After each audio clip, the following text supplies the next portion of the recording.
Hi, I'm Linda. And I'm Sarah. Are you ready? Oh yeah, I'm ready. Let's get relational.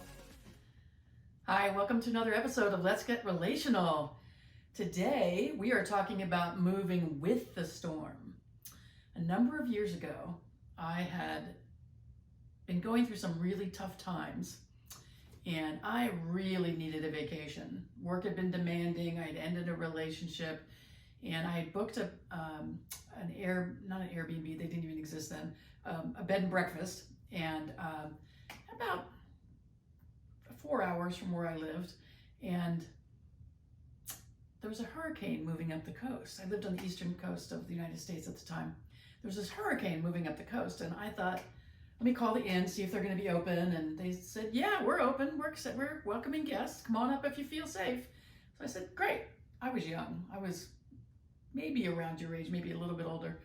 I didn't know anything about hurricanes. I didn't know what to expect. So I get on the highway. It's fine for a while. Then all of a sudden, signs, highway is officially closed. Drive at your own risk. The toll booths boarded up. And signs saying there was no gas, there was power out, all of that. And I've been driving through wind and rain. And then a little bit into the trip, all of a sudden there was this sense of calm and peace and no rain, no wind, just this calm. And I thought, oh, I am in the eye of the storm. And there's a lot more to the story, and you can go to our blog and you catch the rest of the story. But the thing I learned that day was how to stay in the calm of the storm. The truth is I got out of the storm and took shelter. But the calm, that sense of being in the eye of the hurricane, being in the eye of the storm, how do you keep your wits about you? How do you make sure you don't get blown away and blown off course? So we've been thinking about all the storms we've been moving through this last year and a half, and what has been causing stress and overwhelm and those kinds of things. So what are some of the storms you've been moving through this last year and a half? Well, the pandemic is probably the largest one.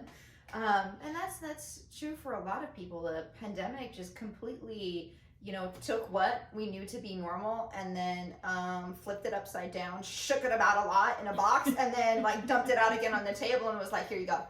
So we've been working through sort of picking up the pieces and figuring out what is this new normal going to be? What is our new normal right now?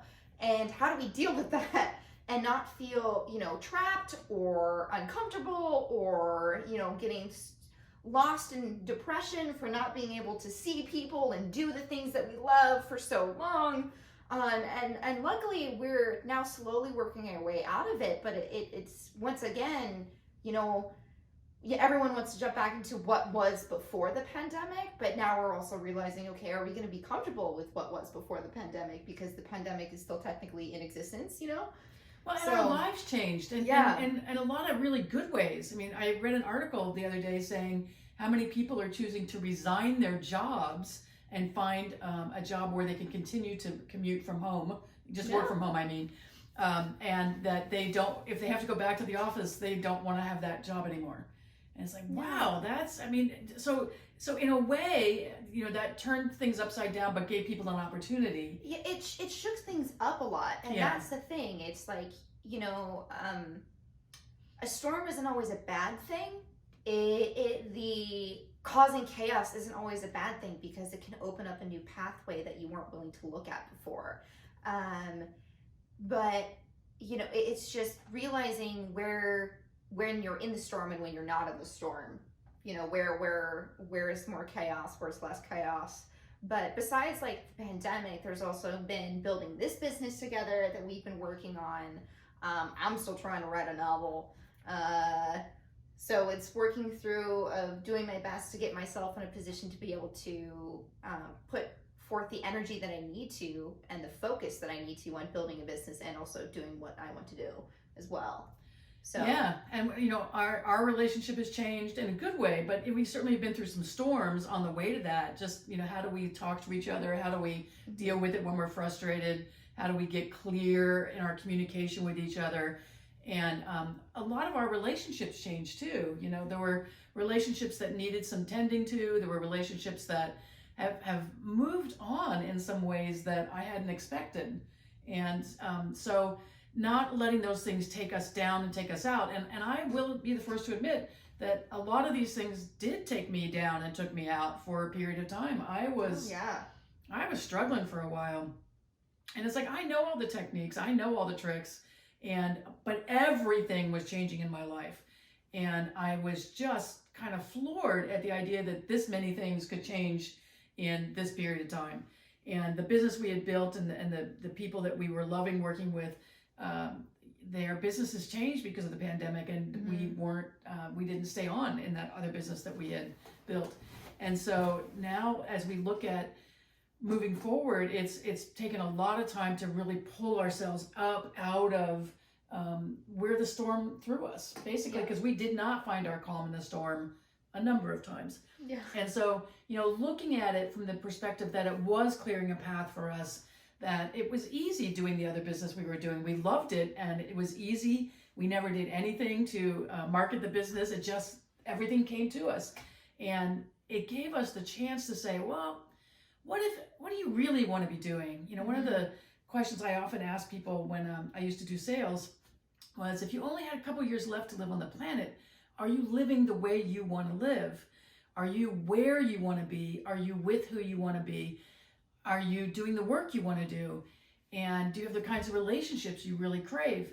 And so, you know, for us, she has a lot more years left on the planet, hopefully, than I do. But, you know, just looking at what is it we want to create. So allowing that storm to move us to a place of coming from choice. And, you know, we're big believers that, you know, we have choice points all the time. You may not like one choice, yes, but you have a choice. And that's the thing that I think people get really hung up on, is they think they don't have a choice. Because and it's like they're looking at it from the perspective that they don't like the other option, so they feel trapped because they don't like that choice. But it's realizing, well, if the choice, the other option that you have is not something that you like, you're still making the choice not to follow that because you don't want to make that choice. Yeah. So that's still a choice that you're making. And so it's good to remember that. And if you're realizing that, oh, you're still making a choice, then you can get away from the I'm feeling trapped sort of sense of being. Because and feeling like a victim. Yes. Because when you feel like you don't have a choice, you feel victimized by the only choice that you see.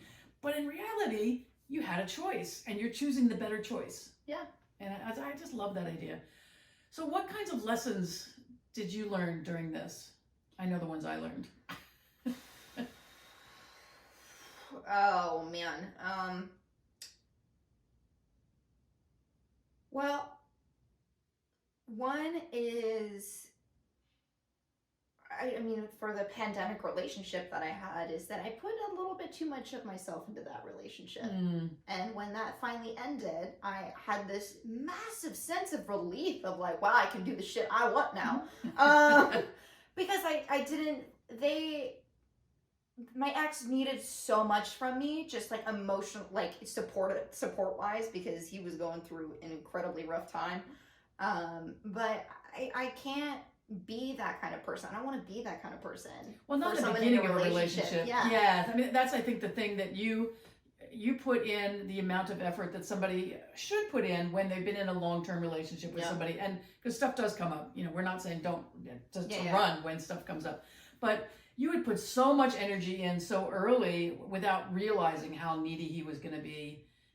Yeah. So it's, you know, looking at more of how, in the very beginning of like how someone makes me feel in a relationship. The other thing is to really, you know, set time aside to do what I really want. And, you know, like I can focus on myself, like that's okay. I feel like I made slight changes, even in the last couple of months, of how I just do things and how I handle myself in certain situations, that just kind of have opened my eyes a little bit more, boosted my self-confidence a lot, like chopping all of my hair off, basically. That was a good one. But it's to switch things up. Like I realized I have to switch things up.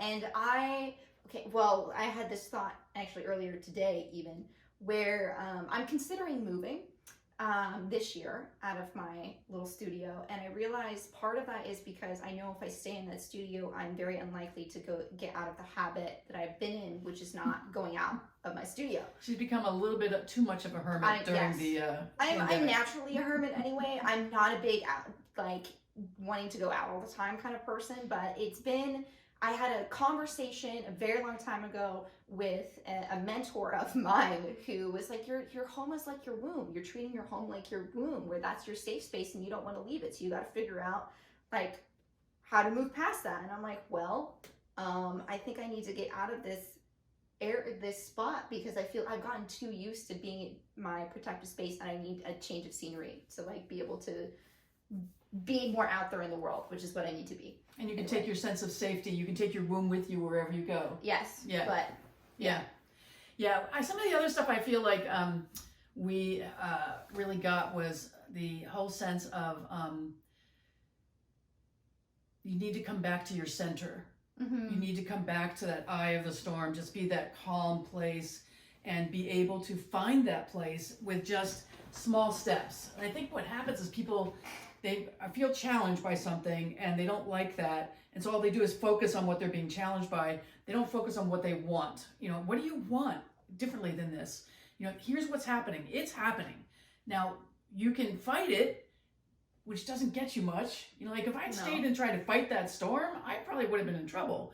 I realized, that I wasn't just on the edges of the storm. I was in the middle of it, and I had to get out and seek some safety. And so for me, coming back to center meant being aware of my surroundings, being aware of what my choices were, and picking the best choice that felt most empowering to me. And the other piece of that is staying in the present.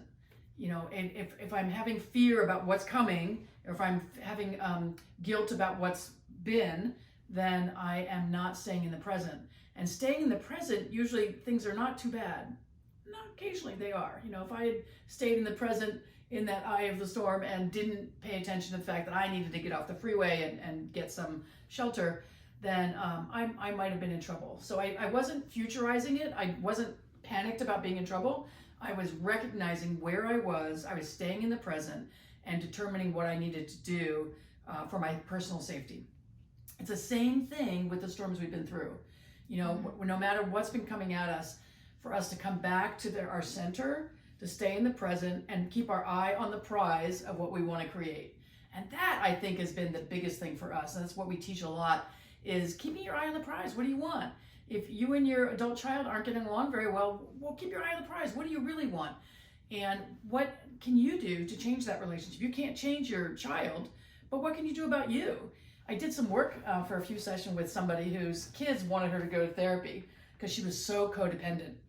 And so she wouldn't tell them what she really thought. She didn't tell them how she really felt. And it only took us a few sessions to help her see what she was doing. It was so ingrained in her, and she was so unconscious about it. She didn't even realize how much power she was giving up and how much better she would feel if she just stood up for herself and said, yeah, I don't want to come over that day, but I'll come over this day. I don't want to watch your kid this night, but I would be happy to do it tomorrow. And that's the thing that's so interesting to me. She kept her eye on the prize of what she really wanted, and nurtured her relationships with her kids, but nurtured her relationship with herself. And that's what she had given up. And so many women we work with just don't have a sense of self anymore. They've just been living their lives for everybody else, and they get to a certain point and they wake up and like, is this all there is? Seriously? Who am I? And what do I really want in my life? Yeah, and I feel like, it's women of all ages. We met a couple of women while we were in Hawaii who, we were talking a little about what we do, and they were like, oh yeah, I feel that way too. And they were probably a little bit older than me. And it's just this thing that I think is, we have it's not a pandemic. What's another word? like Epidemic. an epidemic. Thank you, an epidemic of women who are at a point where it doesn't matter how long they have been alive, how long they've been working, what relationships they have, that they feel like this isn't good enough. This is not what I want to be doing, but what else can I do? Like where they're struggling with trying to do everything that they should be doing, but it's not what but it doesn't make them happy. Yeah, and a lot of times people have made choices based on either societal input or family input. I have one friend whose family made her quit college and come home and get married. It was just, that was their expectation. You know, she hadn't found a man to marry. And so they said, well, you're coming home, we're going to help you find the man to marry. And, you know, so many people have had lives like that where, you know, they've created what they thought was expected of them, but never really checked in deeply with what they wanted. And sometimes they checked in deeply with what they wanted, and then what they wanted changed. And there's nothing wrong with that. No. You know, and that's, we've got to do our best to support the people that are in our lives, but ultimately we have to honor the fact that we have to live our life, not what everybody else wants us to do. And one of the things that we found really helps us find and bring that sense of calm is living in a state of gratitude and appreciation. I start every day with some time with my journal, and I write out some of the things that I'm appreciative for and some of the things I'm grateful for. And it makes me remember that things are okay. You know, there are a lot of other storms going on, but if I can come back to that place, that calm in the storm, then I'm going to be much happier. Yeah. And it's out of that happy place you get to create what you really want in your life. So when we've really struggled in this business, and we tried to do another thing for a little bit too, when we were just coming up against these walls over and over again, it was just so hard. And we had to come back to our happy place. We had to come back to that center and that sense of calm and express the gratitude and the appreciation, keep our eye on the prize of what we really wanted to create, and just get grateful that for when I look at how far we've come just from starting to talk about these ideas in this last year, you know, there's a lot that we've been able to put together. Yeah. And a lot of experiences we've created for ourselves to get more clarity about everything. Yeah. And so I would say clarity is part of it. Know where you are in relationship to the storm. Know if it's your storm or somebody else's, because sometimes we get caught up in other people's storms. Like with your ex, you got caught up in his storm. Oh, yeah. You became the calm for his storm. Yeah. Because he didn't have the capacity. Yeah. And so, and that's what the struggle was really trying to, you know, take care of what I needed to do and be doing what I wanted to be doing, but also having to feeling like I had to give so much energy to him to help him maintain his equilibrium. And that's not fun. So it wasn't your storm. And that's partly why you got sucked into like all of this chaos, is because you were trying to be the calm in your own storm and the calm in his storm. And I think that's the thing that I really want you to take away from this episode is to know whose storm it is. Get out of the other person's storm if it's not yours. Yeah. And if you're having your own storm, really come back to center. What do you have to do over and over again?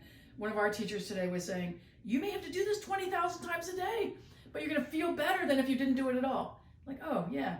So just keep coming back. Like, you know, so don't judge yourself. Don't berate yourself. Why do I have to do this? Why am I having this lesson again? Who cares? You just are. And, you know, just come back to center. The knowledge will come to you that you need to have of why this lesson is here for you, of what this experience is going to do for you. And the knowledge will come when you let go of like what's going on around you. When you're in that focused center place, I like to call it the Zen place. When you're in the Zen place, where you're just, it's gonna be okay. You know, I what's going on around me is going on around me. I can only control my reaction to it and my response to things. So what am I doing what can I do for myself that'll make things easier for me so that I can just be totally like, it's gonna be all good, dude. Yeah. So identify the storm, get clear about where the center of your storm is, find your calm place, find your place where you can be in gratitude and appreciation, and keep your eye on the prize of what you want. No more focusing on what you don't want, the storm that's around you. What do you want? just keep your eye on that prize, and you'll know what to do next. Mhm. And until next time, we love you. Mwah. Mm.